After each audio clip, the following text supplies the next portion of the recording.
성경 읽어주는 딸, 광야 방랑기, 민수기. 4장. 여호와께서 모세에게 말씀하셨다. 너는 레위 지파의 고핫 집안 가운데 30세부터 50세까지 성막에서 일할 수 있는 남자가 몇 명이나 되는지 가족별로 조사하여라. 고핫 자손이 할 일은 성막의 가장 거룩한 비품을 관리하는 것이다. 진영을 이동할 때에는 아론과 그의 아들들이 먼저 성막 안으로 들어가 휘장을 걷어서 법궤를 덮게 하라. 그리고 그 위에 바닷소의 가죽을 덮고 그 가죽 위를 순청색 선으로 덮은 다음 운반체를 법궤 고리에 괴게 하라. 상에는 푸른 천을 깔고 그 위에다 대접과 국자와 장과 주전자와 항상 차려놓는 빵을 놓아라. 그리고 그것을 붉은 천으로 덮고 다시 바닷소의 가죽으로 덮은 다음 운반체를 상고리에 괴어라. 다음에는 청색천으로 등대와 등장과 심지 자르는 가위와 불똥 그릇과 모든 기름 그릇을 싸야 한다. 이 모든 것을 싼 다음에는 다시 바닷소의 가죽으로 싸서 들것 위에 놓아라. 그리고 청색천을 향단 위에 깔고 다시 바닷소의 가죽으로 그 위를 덮은 다음 운반체를 그 고리에 괴어라. 성막의 나머지 기구들도 청색천으로 싼 다음 바닷소의 가죽으로 덮어 들것에 놓아라. 번제단은 먼저 거기 있는 재를 다 펴낸 후에 자색천을 그 위에 펴고 제단에서 사용되는 모든 기구, 곧 불 옮기는 그릇과 고기 갈고리와 부삽과 피를 담는 그릇을 놓은 다음 바닷소의 가죽을 덮고 운반체를 번제단 고리에 꿰어라. 아론과 그의 아들들이 이 거룩한 물건들과 기구들을 다 꾸려 놓은 후에 진영이 이동할 준비가 완료되면 고아 자손들이 그것을 운반하게 하라. 그러나 고아 자손들은 이 거룩한 기구들을 만져서는 안 된다. 만일 그들이 그것을 만지면 죽을 것이다. 성막 물건 중에서 이것들은 고아 자손들이 운반해야 한다. 아론의 아들인 제사장 엘르아살은 불이 꺼지지 않도록 기름을 붓고 분향할 향품과 날마다 드리는 소제물과 거룩한 기름과 성막 전체와 그 안에 있는 모든 거룩한 기구를 맡아 관리해야 한다. 여호와께서 다시 모세에게 말씀하셨다. 너는 레위인 중에서 고핫 자손이 끊어지지 않도록 하라. 그들이 가장 거룩한 물건에 접근할 때 죽지 않도록 아론과 그의 아들들이 그들과 함께 성소에 들어가서 그들이 각자 해야 할 일과 운반할 물건을 지시하도록 하라. 그러나 고앗 자손들은 성소에 들어가서 잠시라도 거룩한 물건을 보아서는 안 된다. 그렇지 않으면 죽을 것이다. 여호와께서 모세에게 이렇게 말씀하셨다. 너는 게르손 지방 가운데서도 30세부터 50세까지 성막에서 일할 수 있는 남자가 몇 명이나 되는지 가족별로 조사하여라. 게르손 자손이 해야 할 일은 성막 휘장, 성막과 그 덮개들, 바닷소의 가죽으로 된 제일 위 덮개, 성막 출입구 휘장, 성막과 제단을 둘러친 포장, 뜰의 출입구 막, 밧줄, 그리고 이 모든 것에 사용되는 기구를 운반하는 것이다. 게르손 자손이 하는 모든 일은 아론과 그의 아들들의 지시를 받아야 한다. 그리고 너는 그들이 운반할 물건을 하나하나 지정해 주어라. 이상은 게르손 자손들이 성막에서 해야 할 일이다. 그들은 아론의 아들인 제사장 이다말의 지시를 직접 받도록 하라.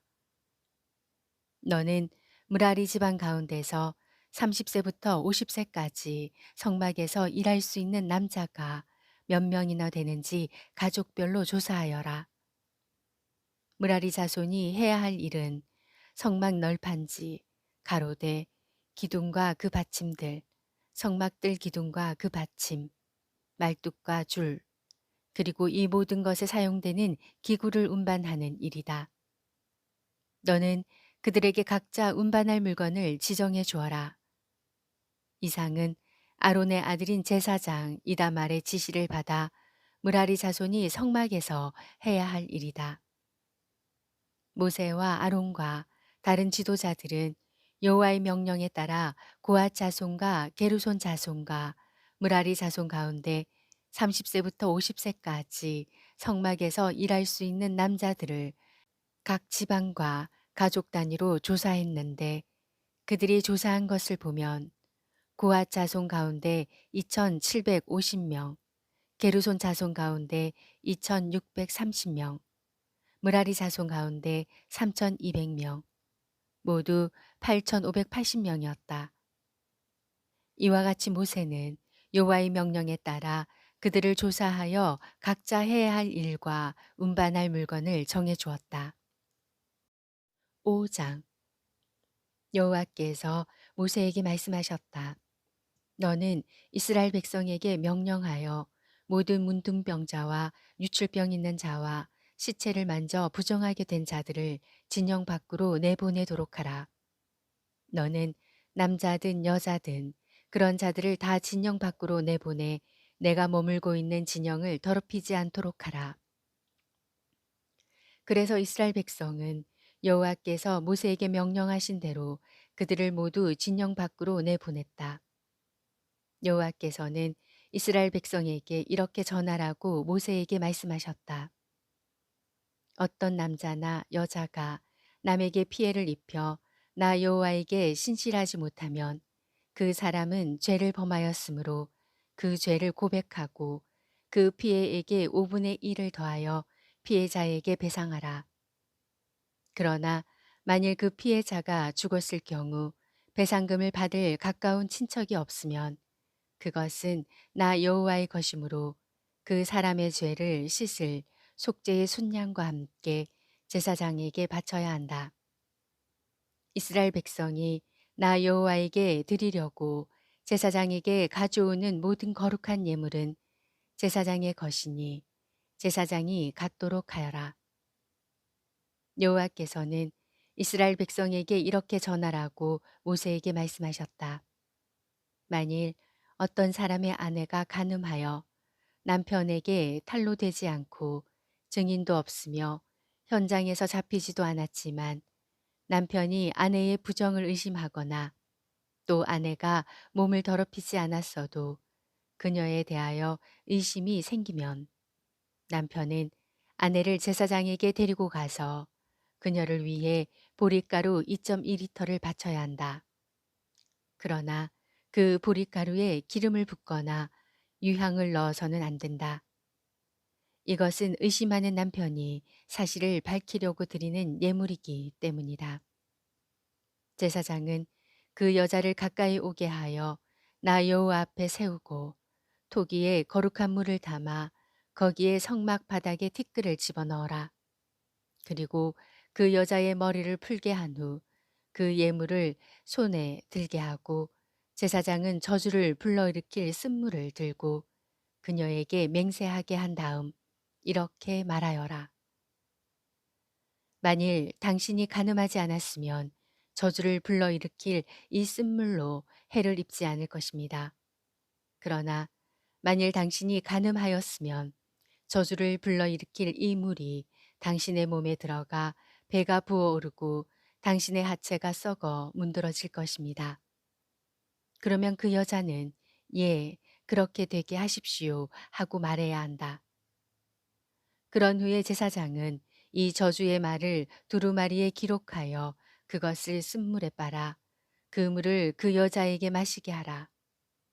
그녀가 죄를 지었다면 이 물이 그녀의 몸속에 들어가 쓰라린 고통을 느끼게 할 것이다. 그러나 그 물을 먹이기 전에 제사장은 먼저 그 여자가 들고 있는 보리가루 예물을 가져다가 나 여호와 앞에서 흔든 다음 제단으로 가지고 가서 예물 전체를 바쳤다는 뜻으로 그것을 한 움큼 집어 제단에서 태운 후에 그 물을 마시게 하라. 만일 그 여자가 자기 남편을 배신하고 간음하여 더러워졌다면 그 물이 뱃속에 들어갈 때 쓰라린 고통을 느끼게 될 것이며 그 배는 부어오르고 그녀의 하체는 썩어 문드러질 것이다. 그리고 그 여자는 사람들 가운데 저주거리가 될 것이다.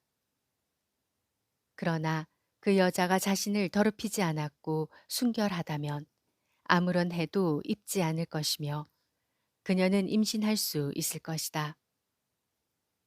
이것은 간음하는 아내와 아내를 의심하는 남편에 관한 법이다. 제사장은 그 여자를 나 여호와 앞에 세우고 이 법을 시행해야 한다.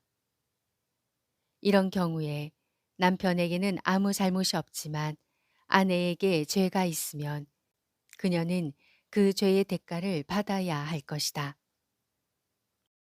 6장 여호와께서는 이스라엘 백성에게 이렇게 전하라고 모세에게 말씀하셨다.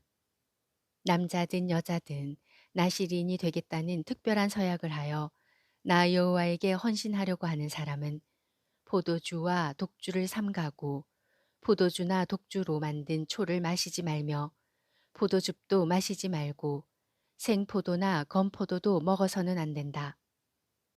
그가 나실인으로 있는 동안 포도나무에서 나는 것은 그 어떤 것도 먹어서는 안 되며 그 씨나 껍질까지도 입에 대서는 안 된다.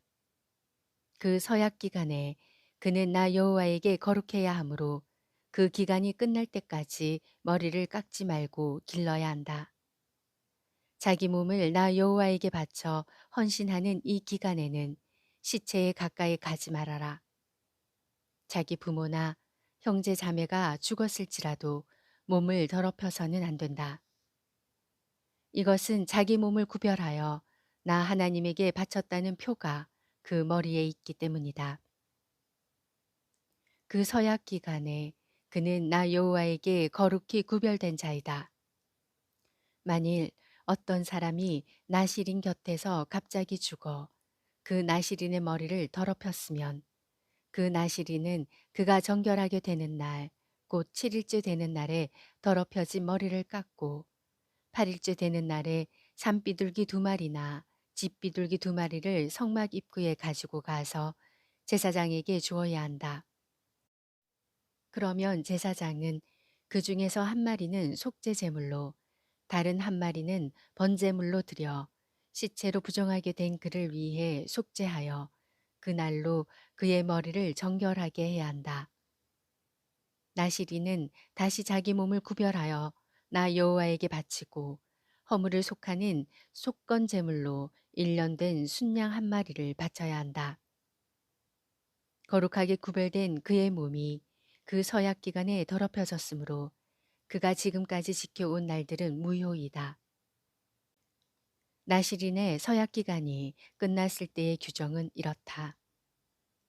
그는 성막 입구로 가서 번제물로 흠없는 1년 된 순양 한 마리와 속죄제물로 흠없는 1년 된 암양 한 마리와 화목제물로 흠없는 순양 한 마리를 나 여호와에게 바쳐야 한다.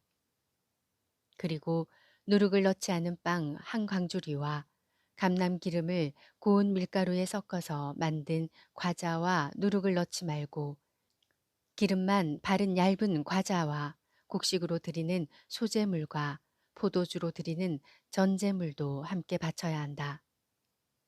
제사장은 이 제물들을 나 여호와 앞에 가지고 와서 먼저 속죄 제물과 번제물을 드리고 나서 누룩 넣지 않은 빵 한 강주리와 함께 순양을 화목제물로 드린 다음 소제와 전제를 드리도록 하라. 그런 후에 나시리는 성막 입구에서 머리를 깎고 그 머리털을 화목제물이 타고 있는 불에 넣어야 한다.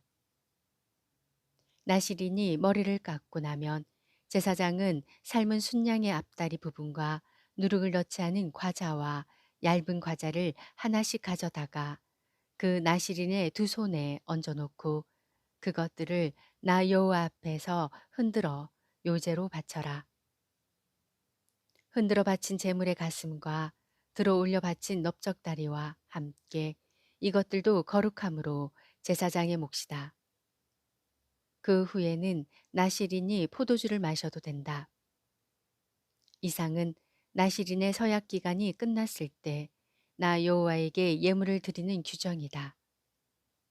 이외에도 그가 드리기로 약속한 것이 있으면 그는 그 약속을 반드시 지켜야 한다. 여호와께서 모세에게 말씀하셨다. 너는 아론과 그의 아들들에게 다음과 같은 말로 이스라엘 백성을 축복하라고 말하여라. 여호와께서 너를 축복하시고 지키시기 원하노라. 여호와께서 너에게 자비와 은혜 베푸시기를 원하노라. 여호와께서 인자하게 너를 바라보시며 너에게 평안을 주시기 원하노라. 아론과 그의 아들들이 이스라엘 백성을 축복하면 내가 그들에게 복을 내려 주겠다. 민수기 4장부터 6장 말씀이었습니다. 성경 읽어주는 딸, 아직 구독 안 하셨다면 구독, 좋아요, 전체 알람 잊지 마시고 사랑으로 꼭 눌러주세요. 감사합니다.